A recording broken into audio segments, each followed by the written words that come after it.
કરે? વાંદરાને ચડ્ડી પહેરાવું છું. દેખાતું નથી? રીલ્સ લખું છું. હારું, 5000 રૂપિયા આપો ને, મારે વાળ સીધા કરાવવા જાવ. ક્યાં જવું છે? વાળ સીધા કરાવવા. તો એમાં બ્યુટી પાર્લર જવાની શું જરૂર છે? તે તારા અને મારા બેયના આખા ખાનદાનને સીધા દોર કરી નાખ્યા. તો તારાથી તારા વાળ સીધા નહીં થાય? આવી ભૂલો કર્યા કરો તે. તમને બધી અમારી જ ભૂલ દેખાય લેડીસોની. તમે તો કઈ ભૂલ જ નથી કરતા, બધી અમે જ ભૂલ કરીએ. કોણે કીધું? આ જેટલા વિડીયો જોવે ને એટલે બધાને પૂછ કે લગ્ન કરીને આપણે મોટામાં મોટી જિંદગીની ભૂલ કરી કે નહીં? પૂછ. બધા આ પાડે. પૂછ. ભૂલો કીધી.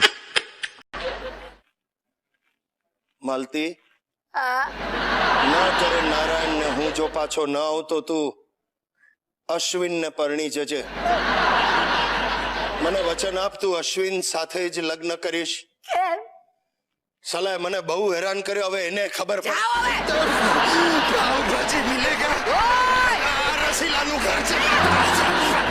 એ નાલાયક રવજી ભાઈ, તને કઈ શરમ છે કે નહીં? હું તને સવારથી 20 ફોન કરું છું, તું ઉપાડતો નથી.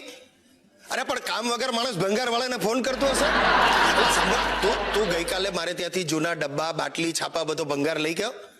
હા, આપણે 300 રૂપિયામાં નક્કી કર્યું, તે મને 295 રૂપિયા રોકડા આપ્યા. 5 રૂપિયા છૂટા નથી સાહેબ, હમણાં લઈ આવું એમ કહીને સાલા તું ગાયબ થઈ ગયો. ક્યાં છે 5 રૂપિયા? કોણે કહ્યું નહીં આપે તો ચાલે? ભાભીએ કહ્યું તને? તે આને 5 રૂપિયા નહીં આપે તો ચાલે એવું કહ્યું? ભાઈ મને નહીં ચાલે. મને એકચ્યુઅલી આ ભાભી જ નહીં ચાલે. તું એક કામ કર રવજી, કાલે પાછો આવ, આનો પણ સોદો કરી નાખ. તું જે આપીશું રાજી ખુશી લઈ લઈશ. આને અહીંયાથી ઉઠાવ તું. ફોન મૂક ઇડિયટ, ફોન મૂક સાલા. મને કે ભાભીનું શું આવે? મેં તો નક્કી કર્યું સાહેબ, ચાન્સ મળે ને જાડીને કોથળામાં નાખીને કરું ઘા. એ જાય એ માય ગોડ. જી શું કરવું છે સાસુનું? સન્માન. સાસુજી તમારું સન્માન કરવું છે, તમારા જ વખાણ કરતો હતો. મેં સાંભળ્યા.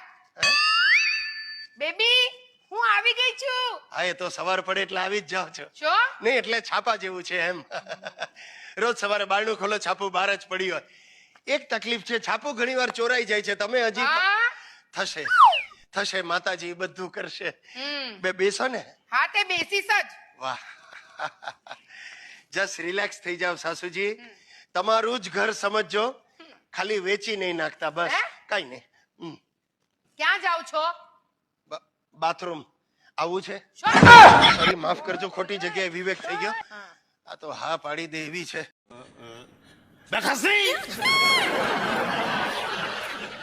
તમે 15 દિવસથી મુંબઈમાં જ હતા? દેખાતું નહીં મળે. આમણે તમને વાંચવા માટે ચોપડી આપી હતી.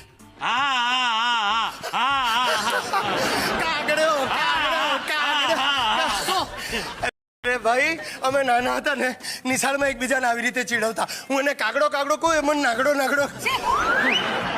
એકચ્યુઅલી ફેન્સી ડ્રેસમાં એ કાગડો બન્યો હતો. તમે ઇનામ મને જ મળ્યું હતું. આમણે તમને વાંચવા માટે ચોપડી આપી હતી. શું? મોરબની તન ગાંઠ. ઓલી બાજુ જાઓ ત્યાં. ડોક્ટરે મને વાસ્તુ પ્રમાણે આ બાજુ ઉભા રહેવાનું કહ્યું. જાઓ છો કે જાઓ ત્યાં. ગુંડાગર્દી છે ઘરમાં. મોડામાંથી અવાજ નહીં. જો હું સુઈ જાઉં છું, મારે કાલે પાછું ઇલેક્શન છે. પાછું ઇલેક્શન? હા, મત ગણતરીમાં લોચો થયો છે. પ્રોફેસર ઉભા રહો 1 મિનિટ. 12:30 કોણ આવ્યું? હકુફઈ હશે, એમને રાતના ઊંઘ નથી આવતી. એટલે આપણને ઉઠાડવાના? સાલી ડોસલીને. ઘરમાં કોઈ નથી, જાઓ. એ ઉપાધિ, દરવાજો ખોલની. ઉપાધિ? કોણ છે? અરે હું છું, કનુ કાગડો. કનુભાઈ 100 વર્ષ જીવશે. મને લાગે છે હું અત્યારે જ ગુજરી જઈશ. આગા ખસો. નહીં અરે આગા ખસો ને. નહીં મંજુ કનુ કાગડાને ઘરમાં ન લેવાય. કેમ ન લેવાય? એ પેલો છે. શું છે? એ દારૂડિયો છે. હે? અરે અડધી રાત્રે લોકોના ઘરમાં જાય બૈરાઓની છેડતી કરે. હે? હા. ચાલો ખસા. અરે પણ હું ગધેડો છું. ખબર છે. મારી સાથે લગ્ન કર્યા ને મંજુ, એ મારી જિંદગીની મોટામાં મોટી ભૂલ થઈ. થાકી ગયો છું, આટલા વર્ષો મેં સહન કર્યું. હવે હું તને છૂટા છેડા આપી દઈશ. હમણાં જ જાઉં છું. ઓલરાઈટ, છેલ્લો ચાન્સ આપું છું. ઓકે. આજે તું મને વચન આપ કે આજ પછી તું મારા ઉપર ક્યારે શંકા નહીં કરે. નહીં કરું. એમ નહીં, માથા પર હાથ મૂકીને સમ ખા. ઓકે. મારા નહીં, ઇડિયટ, તારા માથા પર. મોક. સરસ. સાંભળ, મને મોડું થાય, મને વહેલું થાય, તારે મને કોઈ સવાલ પૂછવાનો નહીં. નહીં. આજે છોકરીનો ફોટો નીકળ્યો, ભવિષ્યમાં જીવતી જાગતી છોકરી નીકળે. જાઉં છૂટા છે.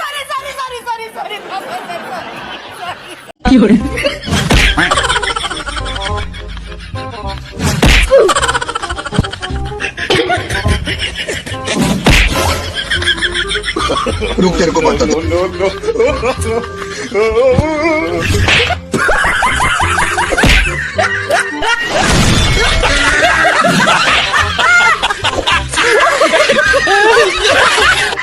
હું શું કહું તને, હા બોલો. આ વખતે વેકેશન પડે ને એટલે આપણે તારા મમ્મી પપ્પાના ઘરે 2-4 દિવસ રહેવા જતા રહેશું. ના, નહીં જવાનું. કેમ? હમણાં તો મહિના પહેલા 2 દિવસ રહીને આયા હો. બહુ સાસરીમાં ના રહેવાય, નહીતર વેલ્યુ ના રહે. તો આ વાત તને જાણે સમજાશે. કાંઈક તો મને એવું સંભળાય ને જે મેં ક્યારેય ન સાંભળ્યું હોય. તમારા પાકીટમાંથી રોજ પૈસા ઉચ્ચારે છું. બીજું કઈ સંભળાવું? એ ડોબી, હું ગીત સંભળાવવાની વાત કરતો હતો.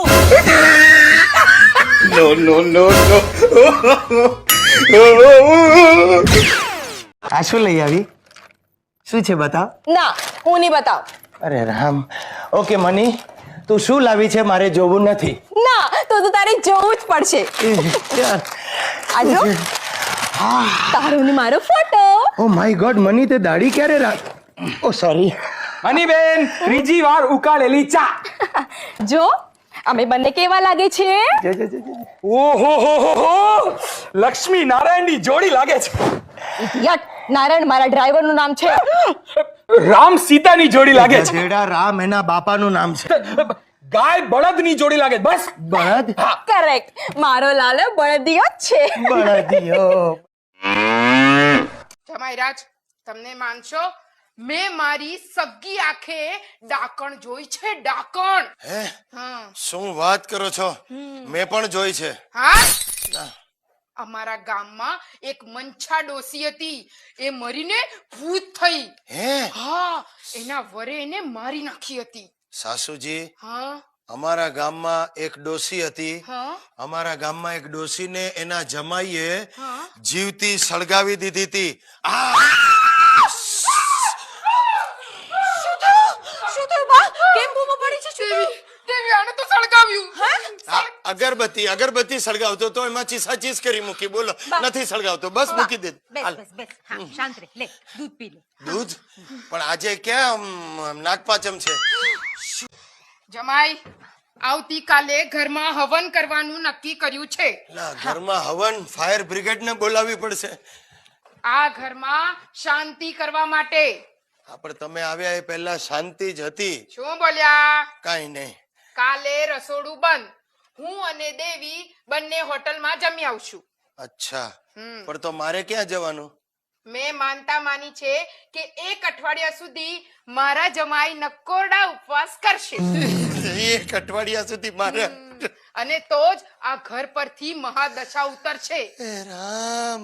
જમાઈરાજ, હું જાણું છું તમે ભૂત પ્રેતમાં માનતા નથી.